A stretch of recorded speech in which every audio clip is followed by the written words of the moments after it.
Liberando su potencial. Hablando de potencial humano, ¿alguna vez se han preguntado a qué se debe la gran disparidad de resultados y desempeño entre una persona y otra? Una persona que percibe $250,000 anuales no es 10 veces más astuta ni mejor que una persona que percibe $25,000 anuales. ¿Por qué la diferencia de 10 veces sus ingresos? Y si tomamos a una persona que percibe $2,5 millones al año, ¿será esa persona 100 veces mejor, más astuta que la persona que gana $250,000? Imposible. En un estudio reciente de coeficiente intelectual probaron a 1,000 personas de una cierta población y llegaron a la conclusión de que la mejor persona entre los 1,000 solo era 2,5 veces más astuta que la persona de menor coeficiente intelectual. Solo 2,5 veces la disparidad, y tal vez eso sea con toda la población. ¿A qué supone que se debe la diferencia? Al hablar de potencial humano, llegamos a una fórmula que deduje hace algunos años. Tal vez eso lo explique un poco. La fórmula comienza con lo que llamamos AI. O sea, atributos innatos, las cualidades, la inteligencia, la habilidad, el temperamento, cosas con las que se nace que no pueden cambiarse mucho. Además de los atributos adquiridos. Estos atributos son muy importantes, son su educación, su capacitación, sus capacidades, su experiencia, conocimiento, sabiduría, etc., multiplicado por A, que su actitud es igual al potencial humano individual o al desempeño humano individual o resultados individuales humanos. Ahora, de estos tres, los atributos innatos se traen desde el nacimiento. Los adquiridos pueden cambiarse, pero se necesita cierto tiempo para ello, aunque a veces cambiamos muy rápidamente. Cierta información valiosa puede cambiar dramáticamente su eficacia, pero las actitudes pueden aumentarse o disminuirse dramáticamente en segundos. Cada vez que mejoramos nuestra actitud, multiplicamos todas nuestras capacidades. Una actitud ha sido llamada acertadamente el lenguaje más importante del ser humano, la palabra más importante del idioma en el humano. Todo lo que hacemos en la vida, según un estudio en Harvard entre estudiantes ejecutivos, será en un 85% de actitudes. Un 85% de su éxito estará determinado por su actitud. Eso significa que está determinado por cuán positivo o cuánta actitud mental positiva se tenga. Las personas con actitudes mentales positivas tienden a avanzar más rápidamente, se mueven hacia la cima en organizaciones valiosas, ganan más dinero, sacan más satisfacción de la vida. Una actitud mental positiva no significa que baile por las calles y arroje flores. Solo significa que tome una actitud constructiva en general o se aproxime hacia su trabajo, su vida, sus problemas, relaciones, etc.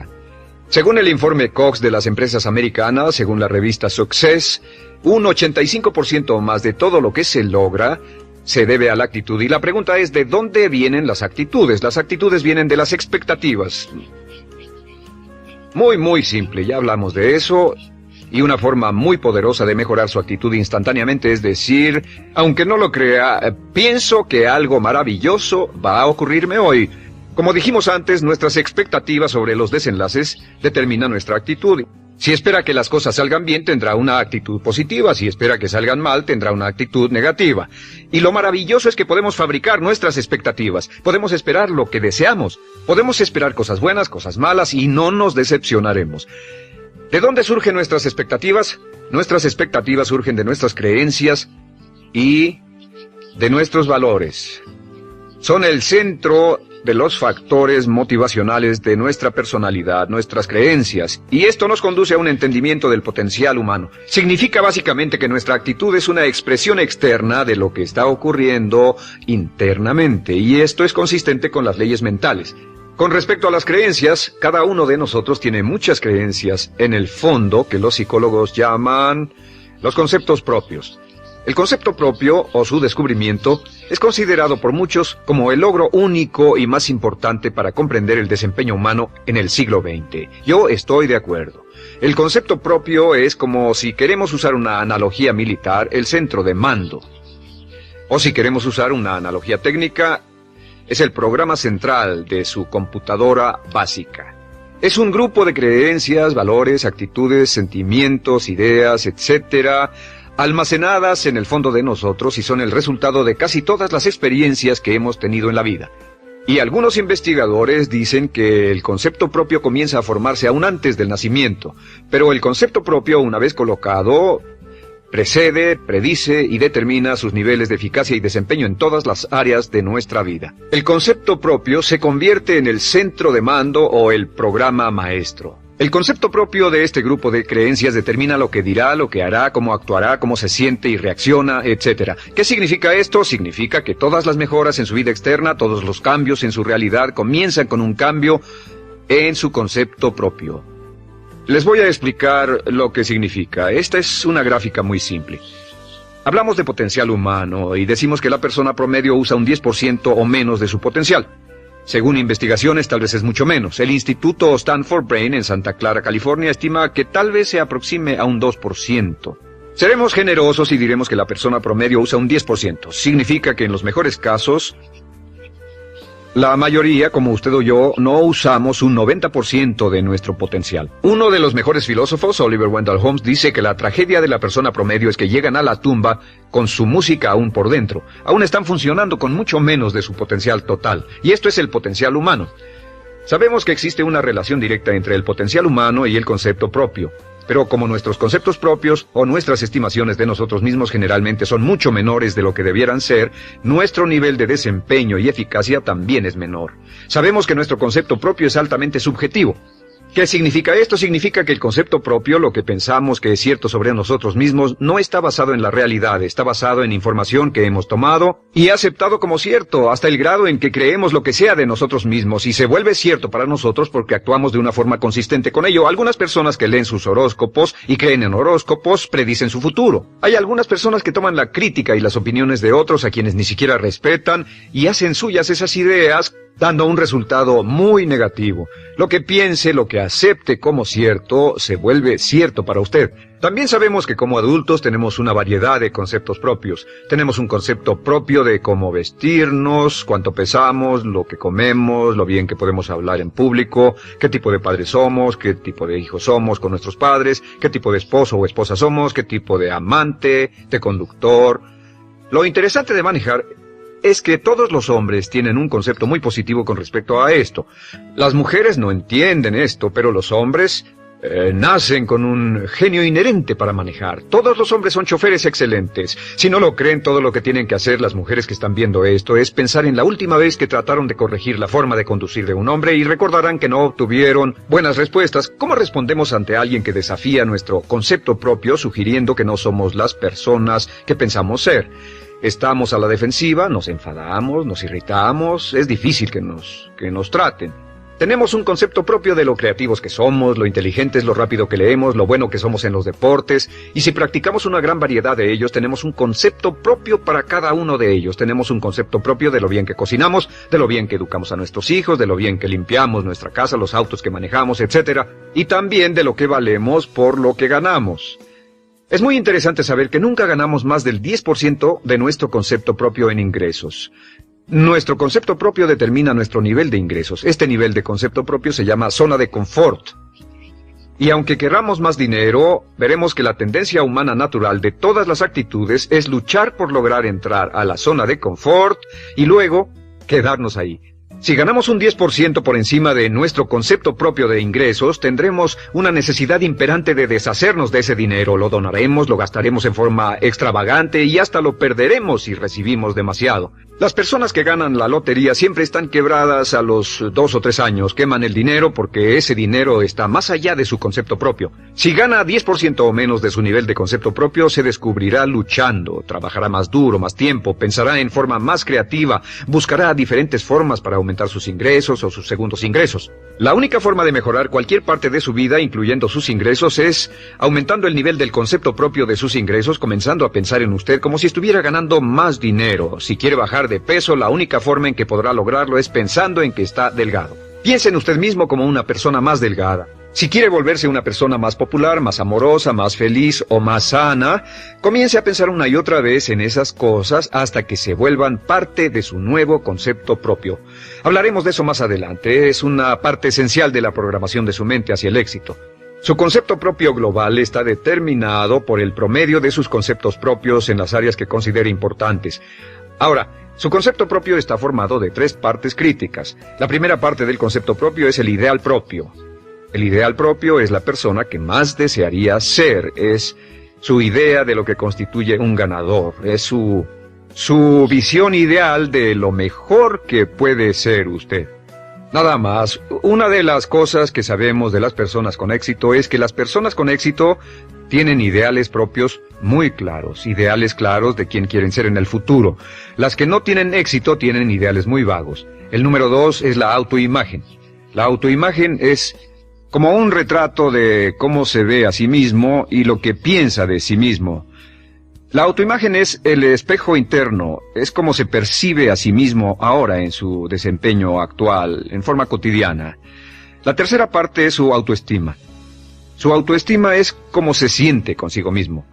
Cómo se siente consigo mismo es la fuerza motriz, el motor, la fuerza poderosa dentro de su subconsciente. Es la fuerza de energía dentro de su concepto propio y determina casi todo lo que le pasa.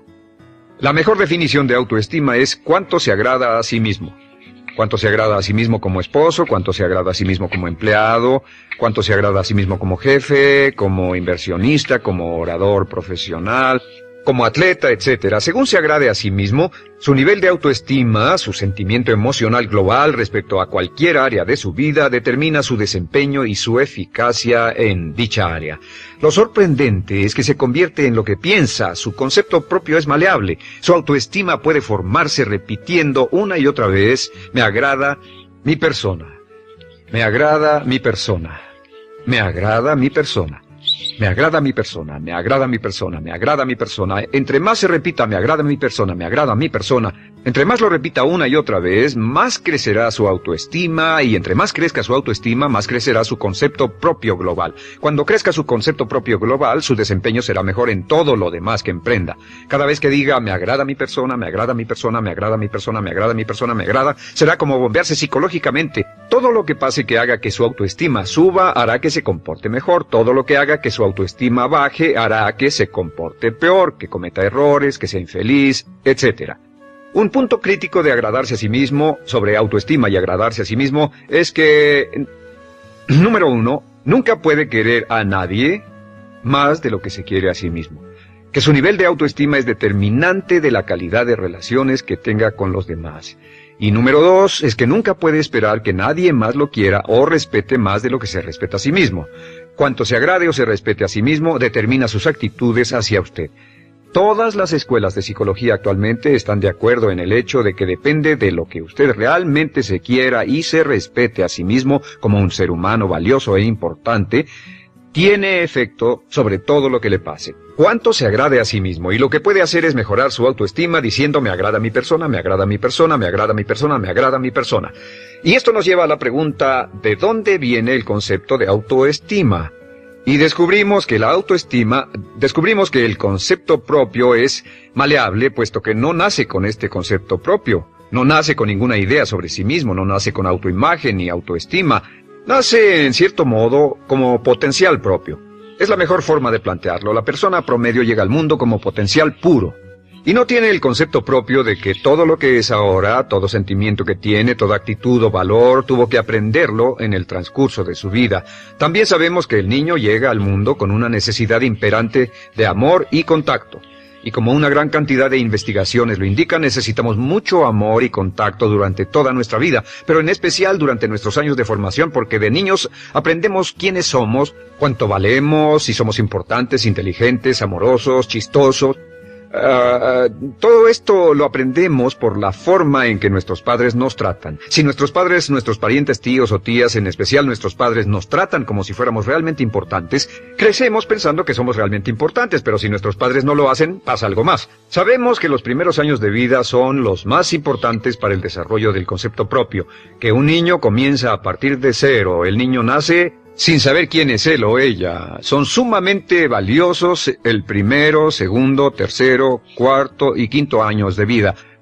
Algunos psicólogos pensaban que eran los 5 primeros años, pero ahora dicen que son los 3 primeros años. En sus 3 primeros años de vida el niño aprende quién es y dicen que si se les da suficiente cantidad y buena calidad de amor en los 3 a 5 primeros años, los prepara usted de por vida. Los coloca en una base sólida de autoestima y confianza en sí mismos, valor e importancia realmente. Existe una relación directa entre la calidad y la cantidad de amor y el desarrollo de una personalidad sana.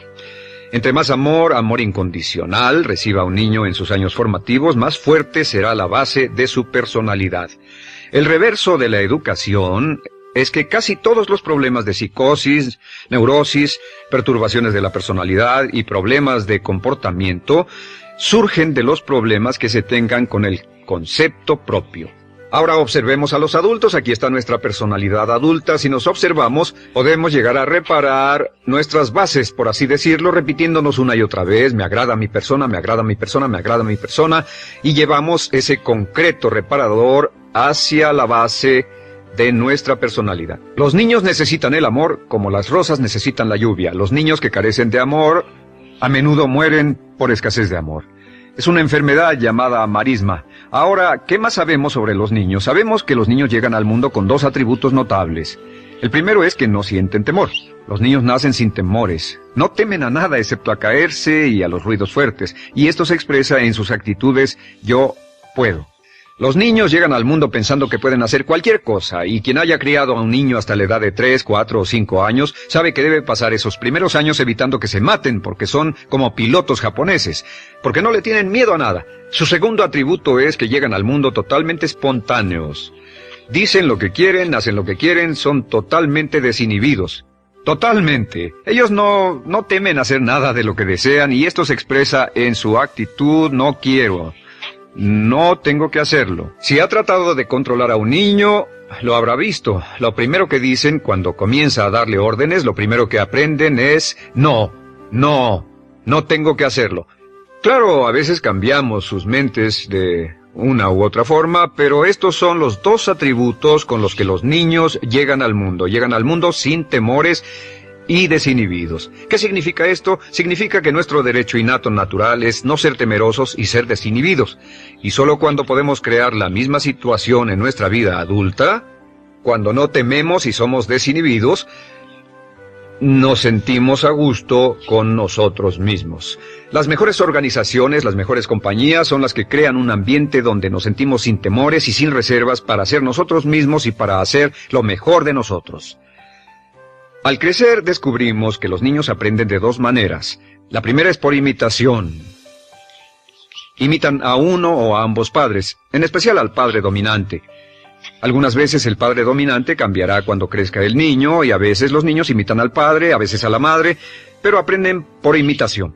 Muchas características y hábitos que tenemos como adultos los aprendimos de nuestros padres. ¿Alguna vez ha tenido la ocasión de gritarle o reñirle a uno de sus hijos? Verá que le dice las mismas cosas que le dijo su padre a usted cuando era niño. Así que imitamos. A veces imitamos su caminar, a veces su forma de hablar, a veces imitamos sus valores, sus creencias, etc. Aunque esos valores y esas creencias no tengan ningún valor. ¿Por qué? Porque nuestros padres eran así cuando nosotros éramos niños. La segunda forma en que aprendemos es pasando de la incomodidad, lo que no se siente bien, hacia la comodidad. Freud llamó a esto el principio del placer. O sea que nos movemos hacia aquello que nos hace sentir cómodos, lo que nos da placer, lo que nos hace sentir bien con nosotros. Nos movemos de la incomodidad hacia la comodidad. Así es como aprendemos a no mojar el pañal, por ejemplo. Sabemos que no es agradable caminar con popó o pipí en nuestros pañales. Vemos lo que hacen nuestros padres, vemos lo que nuestros parientes hacen y decimos: estas personas no hacen lo que yo. Así aprendemos a caminar y lo demás. Así que de la incomodidad hacia la comodidad. Durante toda nuestra vida, por cierto, así es como aprendemos. Imitamos leyendo lo que otras personas hacen, estudiando libros y en el trabajo, imitamos cuando vamos a la escuela, y hacemos lo que nos da resultados positivos, lo que nos da refuerzos positivos, y hacemos cada vez menos las cosas que nos causan incomodidad o dolor. Ahora, muy temprano en la vida, como equivocación o como resultado de una equivocación que los padres cometen en la crianza, los niños comienzan a aprender hábitos y patrones negativos. Los patrones y hábitos negativos tienen sus raíces principalmente en la crítica destructiva. La crítica destructiva comienza muy temprano en la vida, a veces en los primeros meses. Y la crítica destructiva la usan los padres para dirigir y controlar a sus hijos. Desafortunadamente, tiene un efecto muy peligroso y dañino sobre nosotros, ya que la crítica destructiva tiende a minar la integridad de la personalidad del niño. Muchos de nosotros, incluyéndome a mí y a muchos de ustedes, nos hemos visto minados y heridos por la crítica destructiva más que todas las guerras en la historia. Ahora, como resultado de la crítica destructiva, comenzamos a desarrollar hábitos y patrones negativos. Los patrones de hábitos negativos son respuestas condicionadas hacia los estímulos. Los patrones de hábitos negativos se desarrollan en los inicios de la vida. Se desarrollan como resultado de una repetición del temor y el dolor una y otra vez. Se desarrollan como resultado de la crítica destructiva, el castigo físico, etc. En los inicios de la vida comenzamos a desarrollar dos manifestaciones que nos persiguen durante toda nuestra vida y más que ninguna otra cosa inhiben nuestro potencial. La primera es la llamada patrón de hábito negativo inhibido. El patrón de hábito negativo inhibido se aprende cuando al niño le dicen una y otra vez no.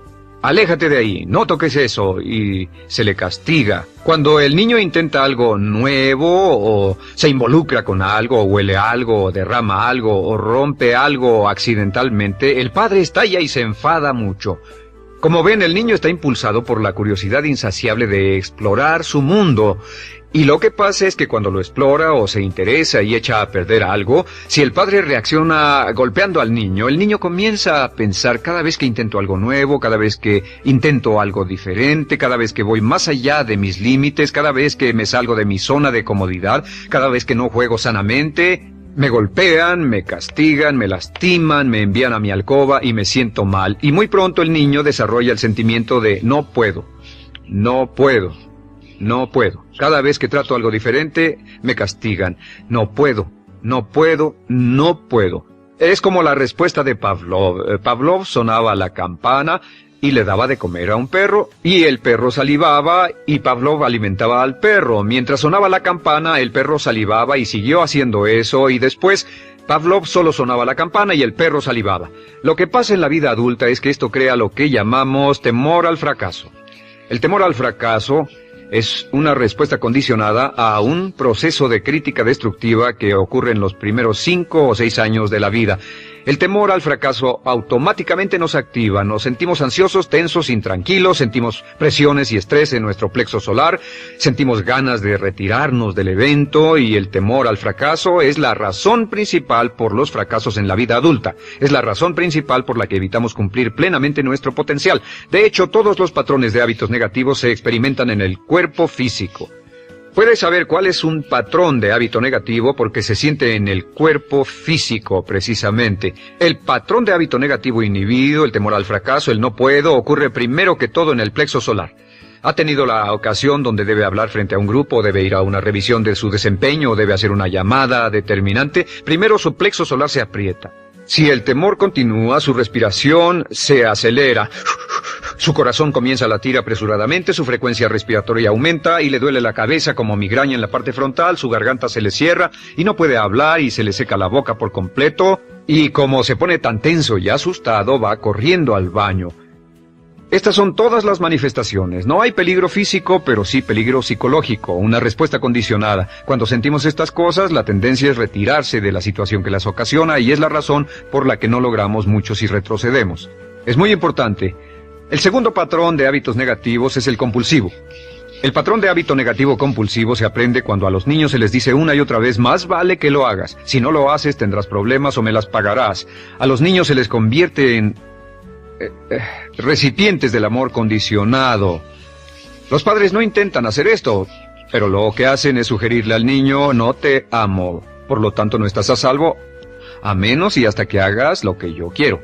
El niño crece sintiendo, tengo que hacer lo que quiera mi mamá. Debo complacerla, debo complacer a papá, debo complacer a los demás, debo complacer a mis parientes y a veces debo complacer a mis semejantes, debo complacer a mis maestros, debo complacer a todo el mundo y crecen con esto, debo. No puedo hacer lo que quiero hacer, debo hacer lo que complace a las demás personas. Este patrón de hábito negativo muy temprano en la vida se traduce en el temor al rechazo. El temor al rechazo lo experimentan los hombres como adultos como un comportamiento tipo A. Hablaremos del comportamiento tipo A posteriormente.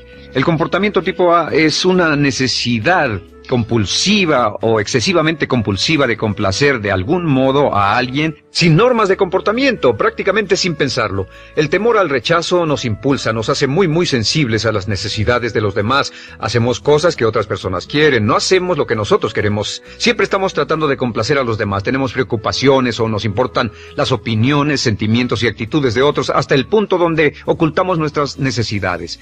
El temor al rechazo se siente en la columna del cuerpo. Se divide el cuerpo a la mitad y se siente hacia abajo en la mitad posterior del cuerpo. El primer lugar donde comienza a sentirse el temor al rechazo es generalmente en los hombros y el cuello. Nos sentimos entumidos, duros, tensos. Cuando tenemos mucho que hacer sentiremos un estrés tremendo en la columna. Los músculos se estiran en la parte posterior.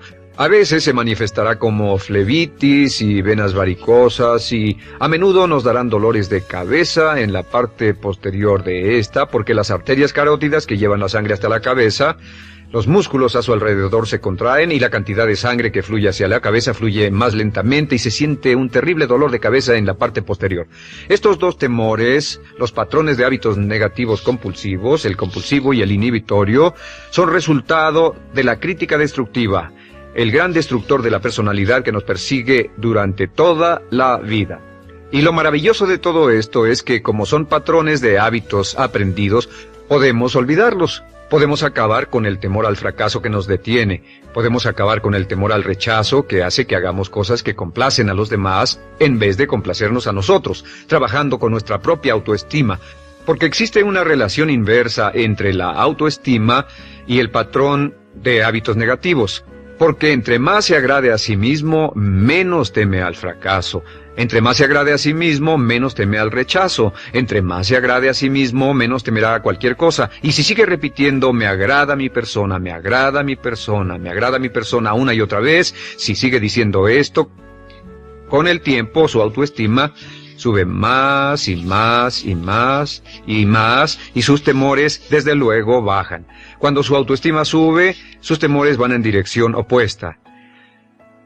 Ahora, ¿cómo enfrentar la crítica destructiva si debe criticar a otras personas? Pues eso es muy simple. Muchos padres nos han preguntado eso. ¿Cómo se controla a los niños? Una de las claves para controlar a los niños es dirigirlos para que hagan algo constructivo en lugar de hacer algo destructivo. Otra cosa que debe recordarse es que lo que quiere hacer es que quiere dar una crítica informativa, crítica constructiva, lo que significa que se les dice a los niños lo que pueden hacer o a los adultos lo que pueden hacer mejor. Todo el propósito de dar retroalimentación de cualquier tipo es mejorar el desempeño.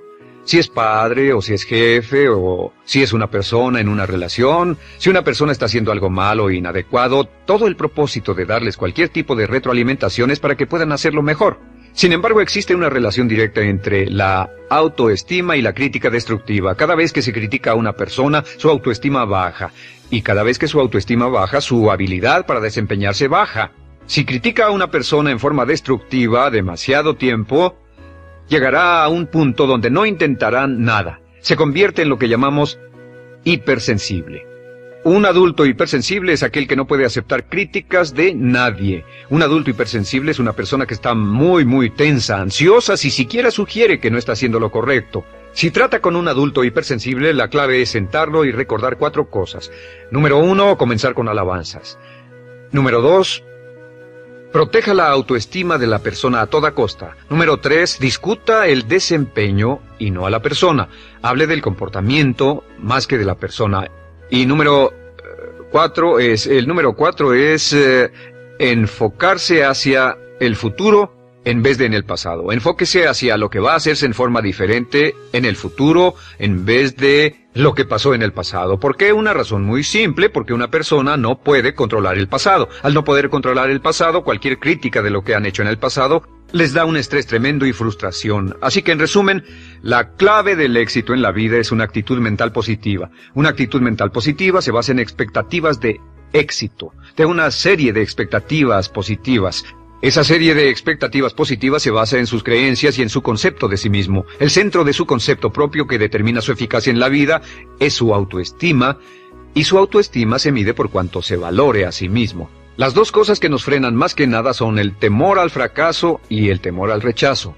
Y uno de nuestros secretos centrales de éxito es este: Conviértase en un organismo generador de autoestima perpetua. Haga continuamente cosas para usted mismo, hacia sí mismo en su vida, que hagan que se agrade a sí mismo, que se ame, que se acepte, que se respete, que hagan que se sienta fantástico con usted mismo. Si es un jefe o un padre, no olvide que la clave para el máximo desempeño en su hogar y en su trabajo es hacer que las personas se sientan maravillosamente consigo mismas.